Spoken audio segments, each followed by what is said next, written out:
Question 559 के कह रहा है late C be the circle this one the number of points common to C and the sides of rectangle determined by lines x is equal to 2 x is equal to 5 y is equal to -1 and y is equal to 5 is।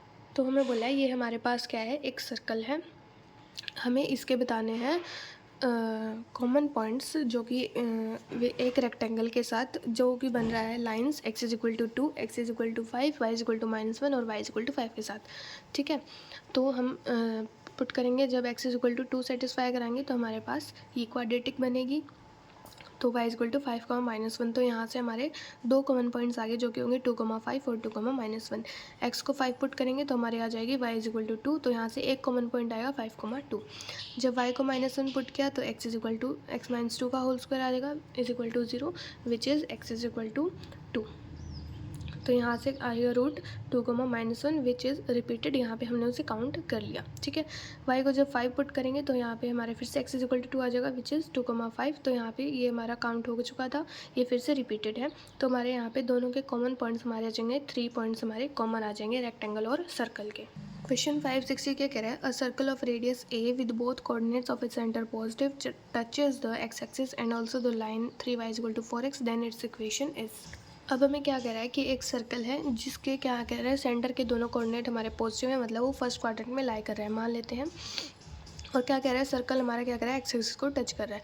तो x axis को touch कर रहा है तो ये हमारा distance क्या होगा, ए के इक्वल होगा, जो कि हमारा क्या देगा हमें, वाई कोऑर्डिनेट ऑफ सेंटर ए के इक्वल ही देगा, क्योंकि हाइट हमारी क्या है, ए ही है ना सेंटर की, तो ये हाइट हमारी ए है, तो इसलिए सेंटर का वाई कोऑर्डिनेट हमारा ए हो जाएगा और एक्स कोऑर्डिनेट हम कुछ एच एज्यूम कर लेते हैं।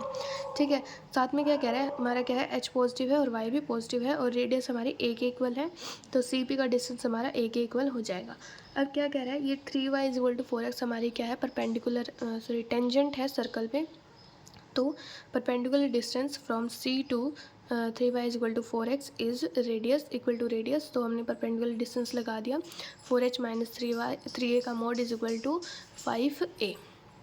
एक बार मोड को पॉजिटिव साइन से खोलेंगे, एक बार नेगेटिव साइन से खोलेंगे, तो यहाँ पे h आएगा 2a, यहाँ पे h आएगा -a/2। अब क्योंकि h और a दोनों पॉजिटिव है तो h नेगेटिव नहीं हो सकता, तो ये केस कैंसिल हो जाएगा, तो h आ जाएगा 2a। तो यहाँ से हम सिंपली लिख सकते हैं x माइनस h का whole square plus y minus a का whole square is equal to a square, x minus 2a का whole square plus y minus a का whole square is equal to a square. तो ये हमारे circle की required equation आ जाएगी। Question 561 क्या कह रहा है, the equation of circle with centre in the first quadrant and radius half such that the line 15y is equal to 8x and the x axis are both tangent to the circle is. अब क्या कह रहा है, circle का centre हमारा first quadrant में है और सर्कल हमारा एक्स एक्सिस को टच कर रहा है, तो ये हाइट हमारी होगी रेडियस के इक्वल, रेडियस हमारी क्या है हाफ, तो सर्कल का वाई कोऑर्डिनेट हमारा हो जाएगा हाफ, एक्स कोऑर्डिनेट हमने एच एज्यूम कर लिया और 15y is equal to 8x हमारी क्या है, इसके टेंजेंट है। तो सी से जब हम इस लाइन पे परपेंडिकुलर डिस्टेंस देखेंगे वो हमारा 1/2 के इक्वल होगा, तो परपेंडिकुलर डिस्टेंस का फॉर्मूला हमने लिख दिया 8h माइनस 15/2 का mod is equal to 1/2 by root 15 square plus 8 square, तो ये आ जाएगा 8h minus 15/2 is equal to 17/2। तो h की वैल्यू हमारे पास आ जाएगी 2, तो h को 2 डालेंगे, सर्कल की इक्वेशन लिख देंगे, तो हमारे पास आ जाएगी x square plus y square minus 4x minus y plus 4 is equal to 0। Question 562 के कह रहा है, the centre of the circle this one lies on straight line which passes through the point 0,-1 and makes an angle of 45 degree with the positive direction of horizontal axis then the circle is. अब ये हमें एक circle दिया हुआ है, इसका जो centre वो होगा वो हमारा होगा 4,f। अब ये इसका सेंटर जो होगा वो क्या कर रहा है, एक लाइन से क्या कर रहा है, एक लाइन पे लाई कर रहा है जो कि पास कर रही है 0,1 से और उसका स्लोप क्या है 45 degree with the positive x axis. अब लाइन क्या कर रही है 0,-1 हमारा यहाँ पे होगा 0,-1 से वो पास कर रही है और उसका स्लोप हमारा क्या है पॉजिटिव डायरेक्ट, ये हमारा थीटा है, थीटा क्या हमारा 45 डिग्री। तो हमारा क्या होता है स्लोप क्या होता है m is equal to tan theta, theta क्या होता है, थीटा क्या होता है हमारा angle with the positive direction of x axis which is 45 degree, तो m is equal to tan 45, tan 45 होता है हमारा 1, तो m हमारा क्या आ जाएगा 1। तो सर लाइन की इक्वेशन लिख देंगे y minus y1 is equal to m into x minus x1 से, तो y की इक्वेशन आ जाएगी y is equal to x minus 1। अब सेंटर हमारा इसके ऊपर लाई करेगा तो f इज इक्वल टू हमारा क्या आ जाएगा 3 आ जाएगा। अब ये हमारा आ गया सर्कल की इक्वेशन।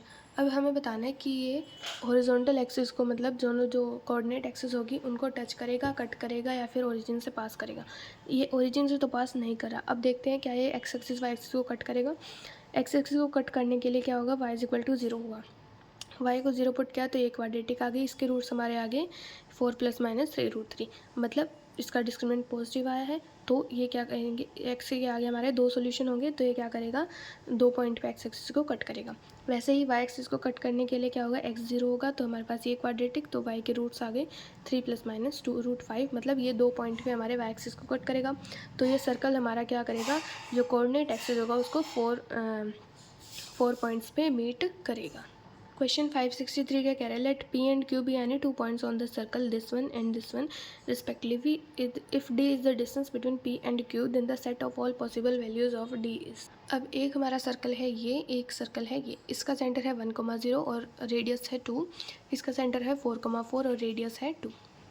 दोनों के सेंटर का बीच का डिस्टेंस हमारा होगा, डिस्टेंस फॉर्मूला से निकालेंगे तो हो जाएगा 5।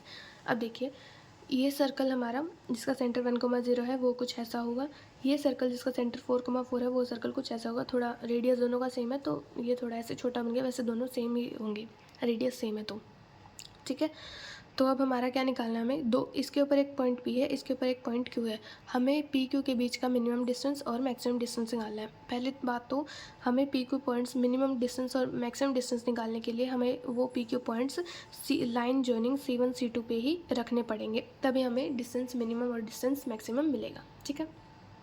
सेकेंड क्या है कि अगर हमें डी मिनिमम निकालना है तो यहाँ पे हमें पॉइंट पी को यहाँ पे और पॉइंट क्यू को यहाँ पे रखना पड़ेगा, तभी हमारा उनके बीच का, दोनों सर्कल के बीच का हमें मिनिमम डिस्टेंस मिलेगा। ठीक है।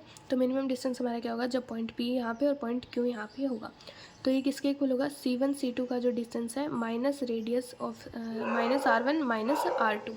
ठीक है। तो डी मिनिमम होगा C1 C2 -R1 -R2। C1 C2 क्या था 5 -2 तो ये आ जाएगा हमारा डी मिनिमम आ जाएगा 1।